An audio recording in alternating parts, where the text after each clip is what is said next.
Hey guys. Welcome back to another episode of Pew Time with Tony and Jackie. I know what I'm doing. You don't give me hand signals. I know the intro.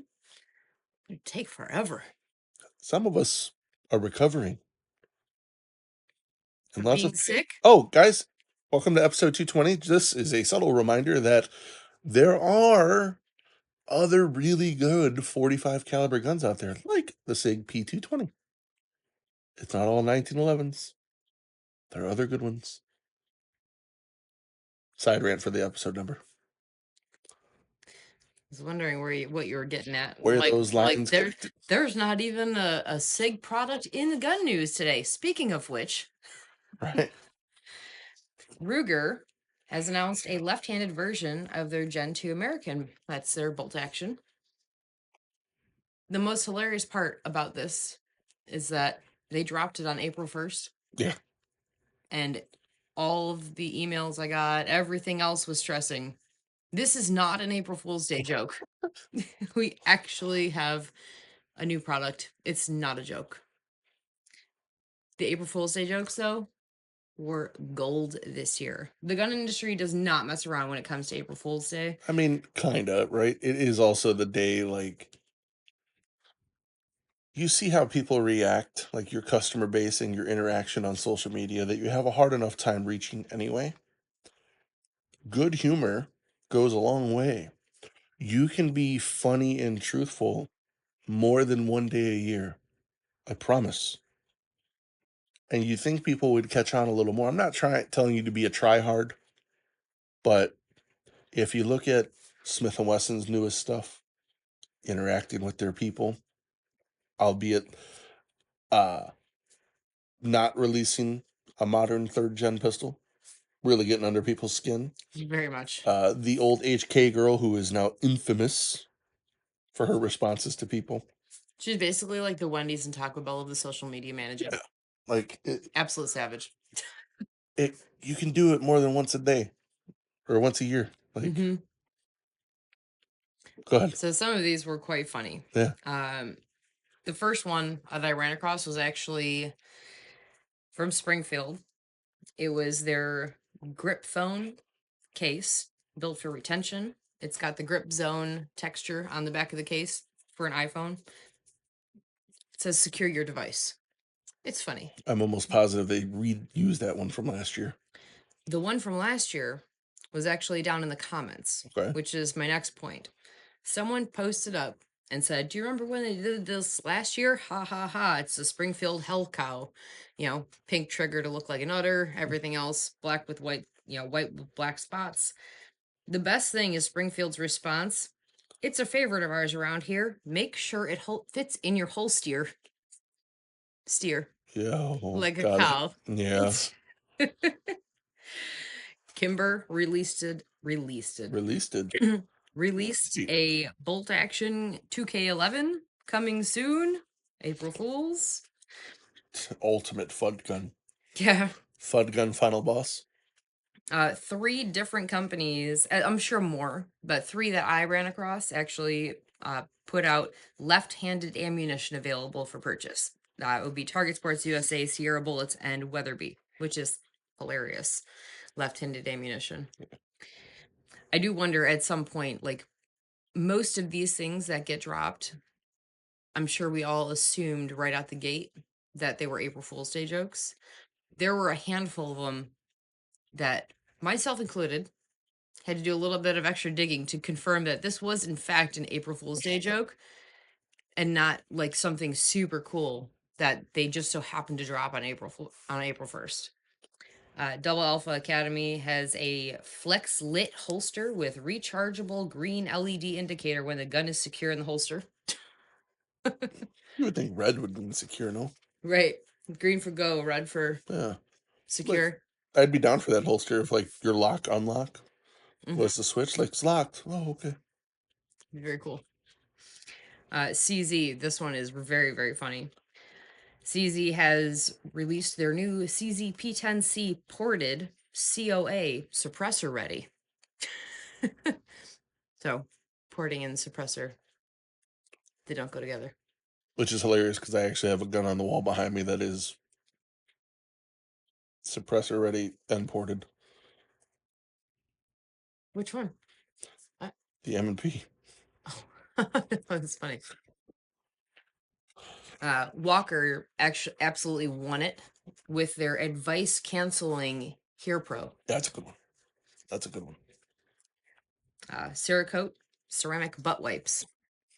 The big tube of wipe dispensers and ceramic butt wipes. Honestly, I'm not mad at that. I'm not mad either. Uh, Dylan absolutely trolled the shit out of this. Yeah, went a little hardcore with the red Loctite. They posted a video of absolutely bathing their reloading press and dies with Loctite, like saturating, dripping off. Very, very funny.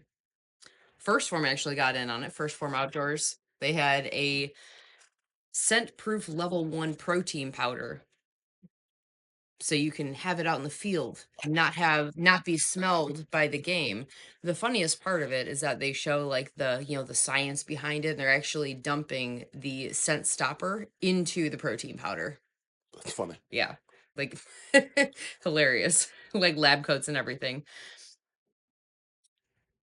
This one was actually hilarious. Midwest Industries has released a forced reset trigger for their revolvers. I can get down with that. Taurus with their Gen 2 curve. So I gotta say, that's probably one of the best ones for the year for me, because self-deprecating like comedy is the best. You guys know you made a piece of shit, and you would be absolutely obliterated if you made a curve Gen 2, and yet you make this. Like, well done. Yeah. Good job, Very, Taurus. very good. The hilarious part is that the little advertisement on Instagram says Toro, which is Taurus Optic Ready Option. And it's just a picture of the old curve. So there's no like red dot option on it, but they mark it as a Toro for the Gen 2. That's funny. It is very funny. Swamp Fox won the internet with their 3 MOA POI, which is point of impact. It shows the reticle, the half moon, and then it has a series of dots going from the center of the moon down to the low left where you would actually be shooting and hitting. It's very funny. So there's like 5 dots on this thing that go from where you're aiming to where you're actually going to hit. Someone had put up they took an antler shed and they carved it to look like the bolt of a rifle. And this is Defiance Machine. I mean, it's kind of cool looking. Yeah. There's a 2026 Bear Edition rifle action. Yeah, that's cool. Ethically shed antler, lighter than steel, stronger than your story at elk camp. 0 MOA guaranteed. AT3 Tactical had made a post about wireless tuning for your suppressors, for your bolts, so you can adjust the pressure of the gas. Rubber band gun by JP Rifles. I mean, I could get down with that.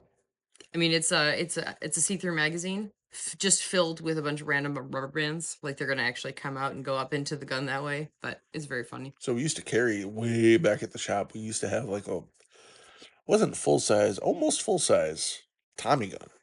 That was a rubber band gun, Oh yeah, and it held a lot of rubber bands. yeah. A lot. So I'm a big fan of like the wheel gun looking one. Yeah. Where there's like a gear. It looks That's like what on this the back. was. Oh, but it was in a big But it one. was a Tommy gun. That's cool. Yeah. It was the gear was gigantic. Yeah. It held so many rubber bands. Standard rubber bands, or did you have to get like oversized rubber bands because how big it was? Oh, they had it way up front. Oh, that's fantastic. Yeah. That's even better. Yeah. It was I should find another one. They're well worth having. And here's the one that got me. This is the one I fell for, so I'm going to share it with you guys. This is the TXC Holsters Instagram page. They had posted a picture of what looks like a Staccato. like a shorty 3-inch Hmm. double stack 1911 with the top and the bottom separated and a SIG FCU in the middle, as though that was the way it came, and it blew my mind. Well, they went full bore, like in the description, talking about it too. Manufacturing in house, like all this stuff, and I'm like, oh my god, oh my god, oh my god, and I let myself get to 11 on this. I know you showed me, and I'm looking at it. I'm like, something, because I was looking at the picture for a while. And you're like looking at me, you're like, "What? Look, you see it, right?" And I'm like, "I see it, but there are some things It's that not aren't adding up." computing. Like, I'm not like an engineer by any means, but there are some things here that don't go together. But Yeah, good on them. I mean, they went full bore with it. yeah, I'm sure that there were a lot of people Yeah. that fell for that. That was the one that got me. That was the one I found, like, in the evening after I'd wound down and, finished, gathering all of those April Fool's Day posts way, way, way later. I'm like, "Oh, wow." And I had already, like, let it leave my mind that it was April Fool's Day. So, good on them. You got me.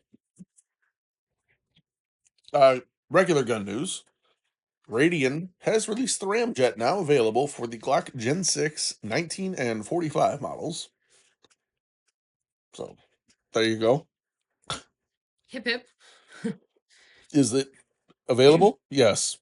Maybe somewhere, possibly in stock. Is it pricey? It's Radian. Is it worth it? Yeah, pretty good. That's a good summary. Speaking of may be available, may not be available, can't find much on it. H&K has released the VP9CC, which looks exactly like the Uh, CC9, except that it has the Euro paddles on it rather than the button release. which is real. Seriously? Hmm. That's it? Yep. That's so backwards. Yep. So you know the VP9, that maybe I'm teaching you guys something, maybe I'm not. You know the VP9 is an American pistol. It was designed for us, for HK. So now they've put the European mag release on the American namesake model from them. So the VP9 does come in a button version called the VP9B for Yeah, button, I know. but the standard VP9 is a paddle release. Right. It's just very weird to the CC9 that you said is the same. Yeah, except it has the buttons rather than Then you the. use the American model pistol and put the European one on it. And that's the difference. This does not jive with me. There's not a whole lot of information out there about it, so maybe there are more differences than that. There is no MSRP listed on their website. All it says is available May 1st. Okay. Uh oh, here's a good piece of gun news that I actually enjoy. So if there's you guys have learned a lot about me over the years. If there's two things I really like, it's Berettas and high powers. For reasons I cannot describe, I love both those guns. Springfield has released a new variant of the SA-35 in 4-inch. So this would be closer to like the detective model of way back when. EAA makes a tiny little gun. Uh, this is pretty cool. I like that they're still making and pushing guns, different guns. Like, I don't know. I've been on this, like, the gun doesn't need a purpose. It can just be cool kick, which is dangerous for your wallet. Dangerous. Mm-hmm. Like, why do you want this? It's cool Because. because reasons. Because dot dot dot. No, no, no. Because period. But that will MSRP at $7.99, and I do believe is available for order now. Supposedly. They have it listed on their website, Oh, okay. so if it's not available through like distributors, it will be very shortly since it's already listed on their site. Ghost Mountain Group has introduced the GMCS for the Ruger American Gen 2 twice in the news in one time. We have a, hey, this is not April Fool's, and then we have these guys going, we have parts for the thing that you thought was April Fool's. Funny. So the GMCS stands for Ghost Mountain Chassis System, and you can get it. It's a pretty cool. It's chassis-esque. It's fairly inexpensive for a chassis. You can get it in 10-inch or 13.5-inch handguard, black or FDE. It uses standard AR grips without beaver tail. That's noted very boldly on their website. Uses a threaded buffer tube, so any folder device and AR stocks will work. And this is where you can get away with it being a little cheaper because you still have to supply all the other things. Mm-hmm. The price is $660. This is kind of cool. I would like to actually, if Ghost Mountain is listening to this, reach out to me because I'm gonna try and get a Gen 2 American and do like a budget PRS esque slash hunter NRL hunter kind of build. So let's see if we can throw it together because I also have a shit ton of AR stuff here that I'm not using Right. that I could complete this. So Mm-hmm. that would be a very cool project, and I would love to mess around with this because this is actually I like the idea. I can see how they made it cheaper, but it also makes your bolt gun feel more familiar. If you're already gripping a grip, that feels familiar on your AR. If you like the Magpul PRS stocks, it starts to feel familiar. You don't feel as foreign. Mm-hmm. Like if you ever get behind like a true chassis gun, it can feel it can feel kind of daunting because there's so much shit going on. Mm-hmm. And on a lot of the new chassis, there's not a lot of shit back there. Like it's just like here's the place for your face. Right. Here's where you grip the gun. Here's where you grip the stock under the gun. Like there's a lot. So I'd like to check one of those out. And you already have a Ruger American, like an old one. Well, that's a So rimfire it's that's different. Those are big boy calibers, like 6.5s, 308s. a different chassis, so the rimfire No. would not be a convertible chassis. Mm-mm. Hmm. Quite interesting. So if you get that, what happens with your Ruger American? Well, that's still NRL 22. Oh, so it's not a Jackie donation gun. No. Okay. I'll need one as well. Oh, okay. I see. That's the way it works. All right, we don't have anything for shooting sports except I'm not going to cover the whole match because it's really only a big match on the West Coast.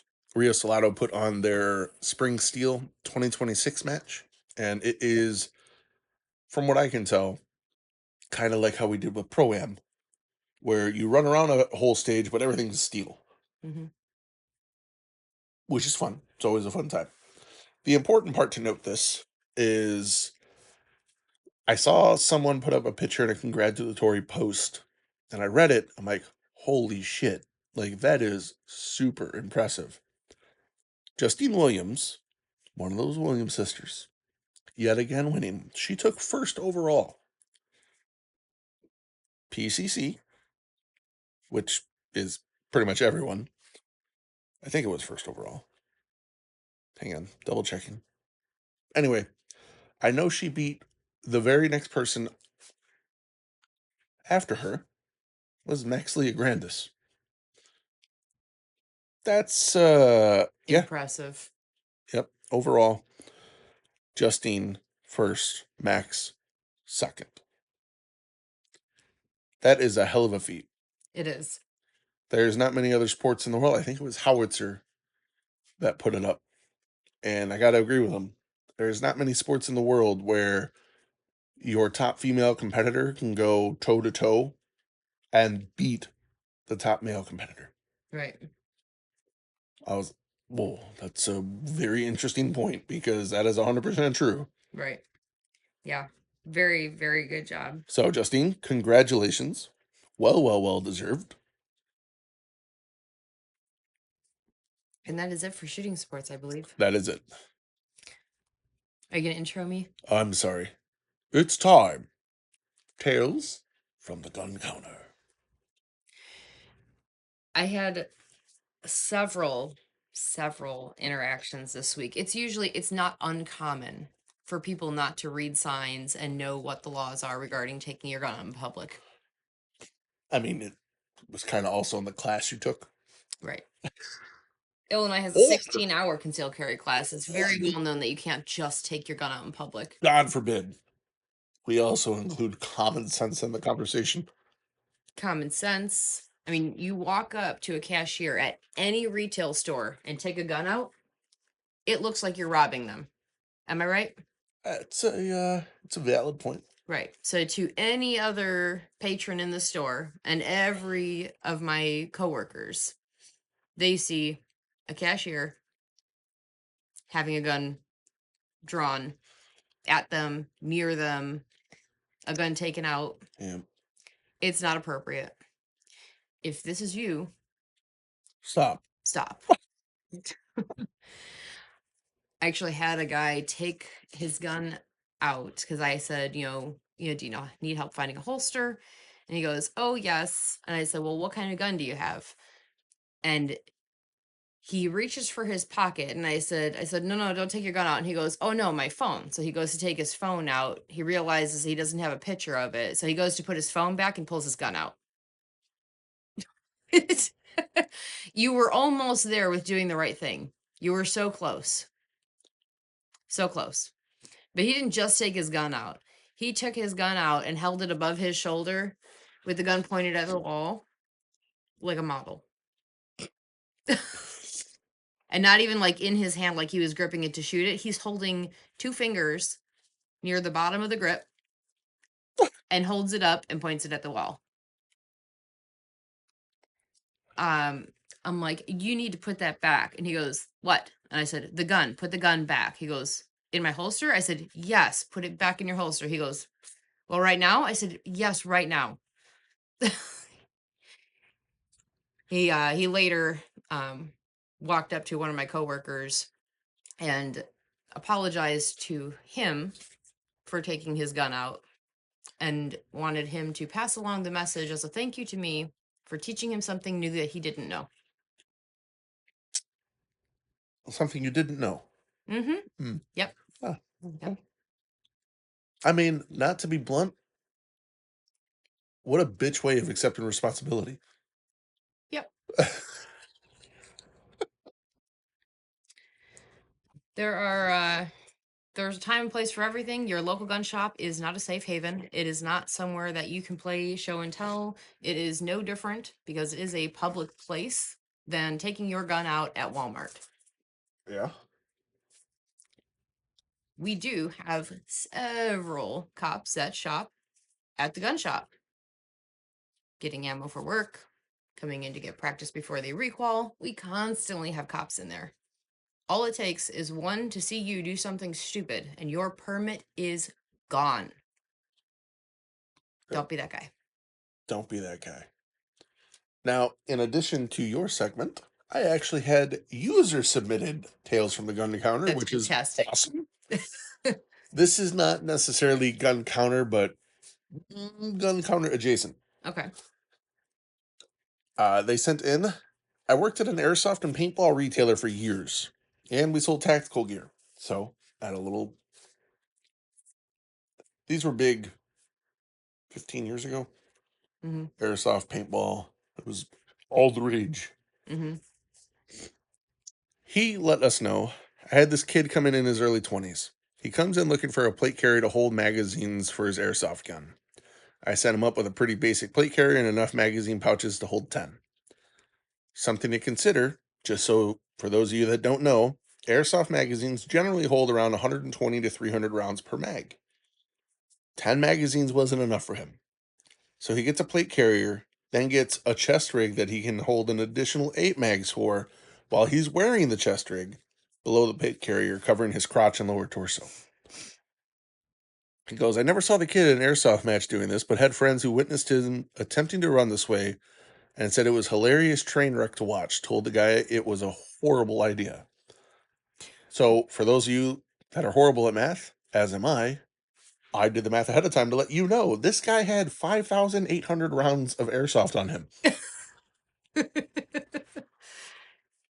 Hey, I heard you like airsoft. We got airsoft to put on your airsoft to hang from your airsoft. All I have to say is if the guy was going for like Call of Duty realism for the amount of ammo you have, he won. Or if you like to dump extra rounds into everything like yours truly, you also won. That's a fantastic idea. And as the day goes by, you get lighter and lighter and lighter. I mean, yes. Do they really weigh that much? Because you're not getting rid of the mags. You're keeping the mags on you. That's true. Ugh. So that's quite funny. Yeah. Also, if you are a listener and you work behind a gun counter and you have something hilarious, please send it to us. Yeah. Add it on. So when you see us post to ask for questions, if you work at a gun shop and you've had something stupid happen, by all means, send it. Because, Send well, it. you are with your people. And we also understand. We understand. Not to mention, I think a lot of this is like, you know, this is our good into the world, a public service announcement. Yeah. Yeah. Hopefully we are teaching the world that stupid people still exist. Our weekend shooting is a little dull because, well, you didn't do shit. I didn't. I tried to do shit and I hurt myself. Yes, you did. So, we painted your car this weekend. hmm We didn't just paint it. There was a lot of like sanding and Oh, stupid. strenuous steps. The Like, stupid. Okay. I, I'll be 100% with you guys. This is easily in the top 10, if not the top 5 dumbest shit I've ever done. Telling her we're going to paint her car. Now, listen, I'd be okay with this if we had like a shop. a workshop, a pole barn, even an empty shed. But we set up a canopy and hung tarp around it. Now, it would have been a good idea if the weather had stayed the same. The weather temperature was fine. I could regulate that with like a little buddy heater for curing. Not a big deal. We weren't supposed to have the wind that we had.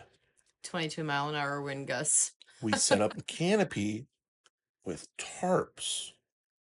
Can you guess what happened? Wind everywhere. Yeah. So we had like bags of dirt, bricks, Oh my anything God. heavy we could possibly find to hold the tarp down, which really only meant that it was only blowing halfway into almost touching the panels after they've been painted. Yeah. So it was a headache. What did you say? This is the easily the most stressed you've been in a really long I've time. never had that much anxiety just like sitting there waiting like for the stuff to flash to paint it again and just watching this giant air pocket we have made blow back and forth. I'm like, oh my God. Oh. So So, we did a lot of that, and we were pretty smoked with all the heavy stuff we had to move around. but that wasn't what got me. I'm gonna be honest, some old man shit happened. I was pulling a mountain bike off the wall in the garage and I tweaked my shoulder something fierce. Like I couldn't go above 90 degrees. I couldn't do external rotation hardly at all. It was a pain in the ass. I tried drawing a gun out of the holster, wincing pain. So I went to uh, the Cairo yesterday to just get it looked at and get some treatment on the shoulder. They did a lot of stuff. The cupping therapy, Well, they did that, but they did ice, heat, the little stim. stim pads. Then they did this new thing where they do a stim pad mixed with ultrasound. So they put a stim pad on you, and now when they do the ultrasound, it's like a giant electrode that moves around, and you feel like all the tingling sensation. Then they did laser. Then they did hot laser. Then they did cupping. Yeah, it was pretty brutal. And you have the cupping marks on your shoulder still. I still have some cupping marks. It did help. I can definitely move my shoulder better. Uh, so I have to kind of work slowly through it.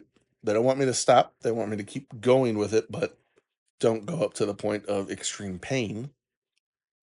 So it's been a little bit slower. which also sucks because I was supposed to pattern my new turkey loads. I think I'm going to pass on that for this week. just for a little. And that also means archery shooting is put on hold for a little bit. Yeah, for you. Can you believe my mom said my arm looked like meatballs? Yeah. I showed her a picture of the cups like on like full suction. Mm-hmm. And she's like, oh my God, I'll never look at meatballs the same. What the fuck? Meatballs? Meatballs. They look like raw meatballs. I'm like, Ma! Well, I mean, it is, when all the oxygen's pulled out of the blood vessels and it turns red like that. I could see that. No, do not justify that nonsense. All right, we did have some questions come in that I missed last week at the last time I asked for them because I forgot to put a post up. It's been a very long weekend. I apologize. First question: do you think there is a big gap between a grandmaster that is consistently at 95% versus a grandmaster that's consistently at 100%?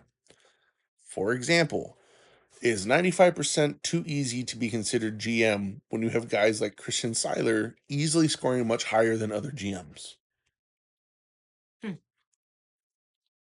Well, it's a good question. Like, should there be another tier of like the 1%ers versus a 5%? Well, that's what IDPA did. So IDPA Master is their highest level, and then they came out with Distinguished Master. And do they run percentage based like USPSA? Yeah, kind of. I haven't really looked too much into it, but it's kind of like that. I don't really know. That's an interesting question. Oh, Because I mean, being within 5% of the top means you are in the grandmaster category. But 5% when you're looking at, someone who's constantly, making that 100% curve and you're nipping at their heels constantly, should there be a 1%? It's an so interesting question. I mean,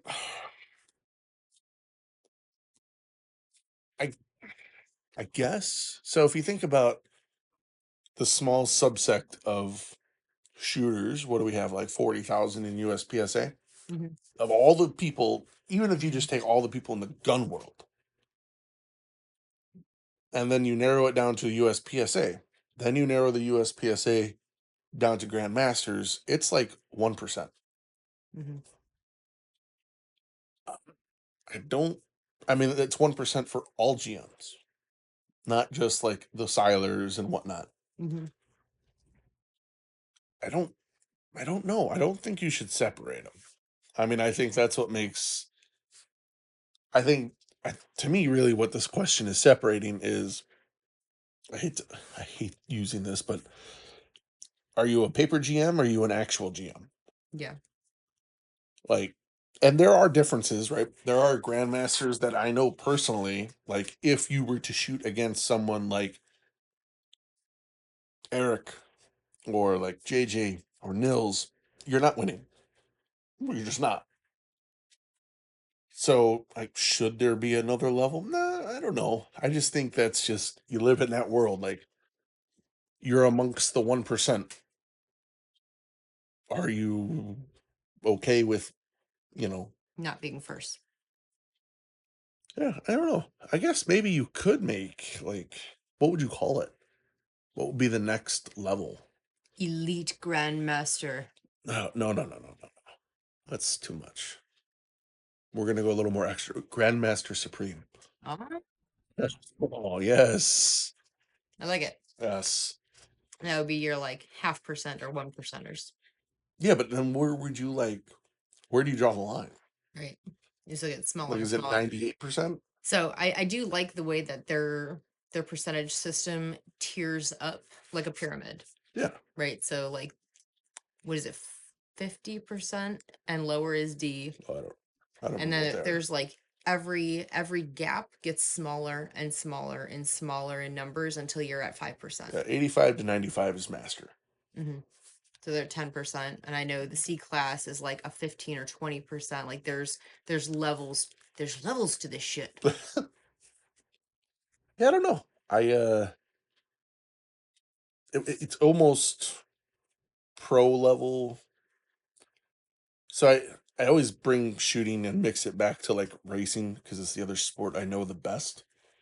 And it's like having mixed class racing, which is how we do shooting. Right? We all shoot the same stages, but we're all different classes. And in mixed class racing, you have gentleman drivers that mix their team with pro drivers. Like if they're doing a 24-hour or a 12-hour race, you have uh, Joe Blow has fuck ton of money, and then you have kid that has almost no money but is a hot shoe. Like he's faster and gonna win. Mm-hmm. This guy's got money, he's gonna be in the winning car. Now it's not the same as like apples to apples, but it's also it's you're mixing it up. I get Mm-hmm. Is there a way to separate the pros? I don't think so.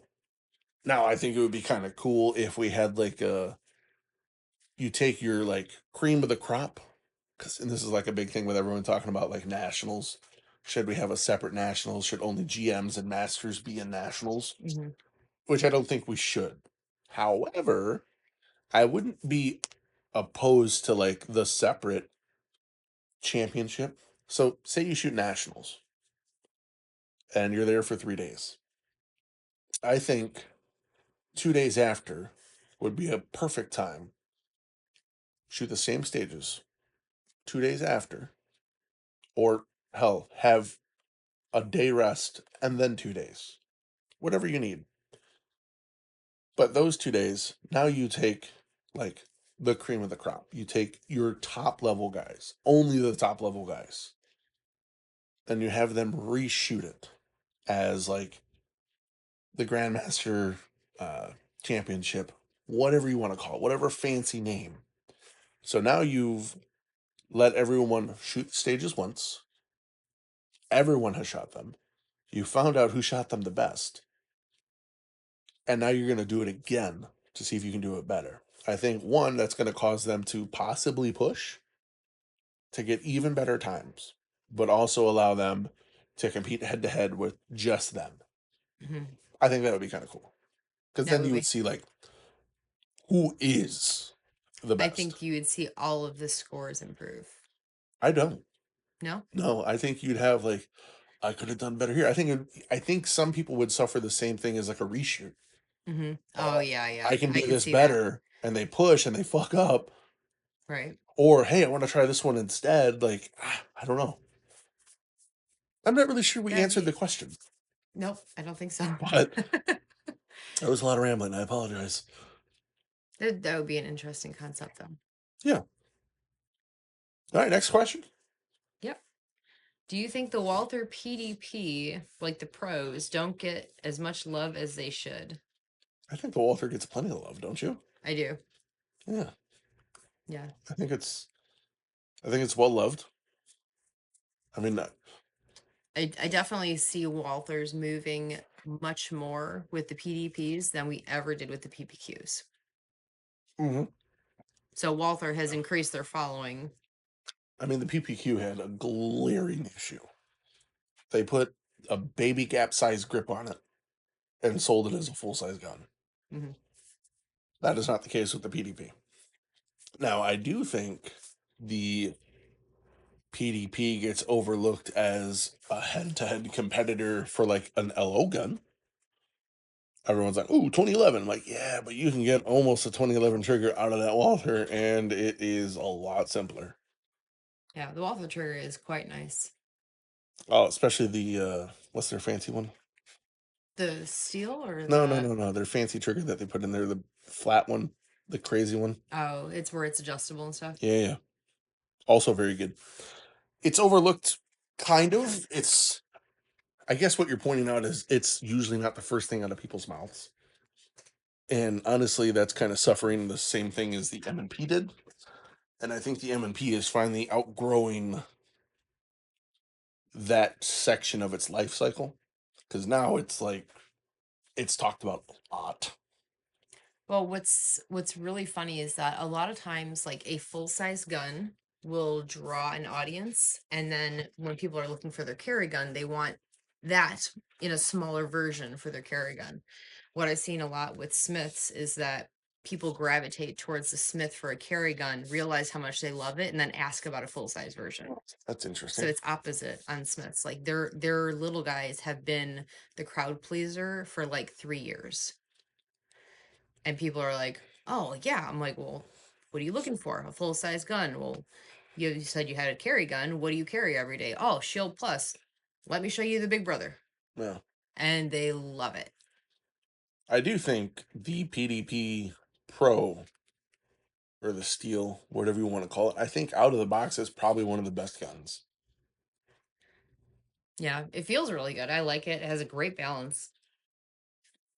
Even the M&P, like, this is really good. You just need to add an Apex and this and this. Like, yeah, but what guns out there that you don't have to do that with? Right, straight out of the box. I think that's a Walther. Yeah, As much as I want to say Kennick, I I don't know if their steel frame has gotten over the some work, some don't, hmm but I know the Walther works. Yeah. Yeah, I've definitely had a lot more people ask about the Canic for the price on I'm the talking steel. the steel, yeah. On the steel. Yeah. Versus the Walther, but everybody who handles one on on the steel Walthers, they love them. Yeah.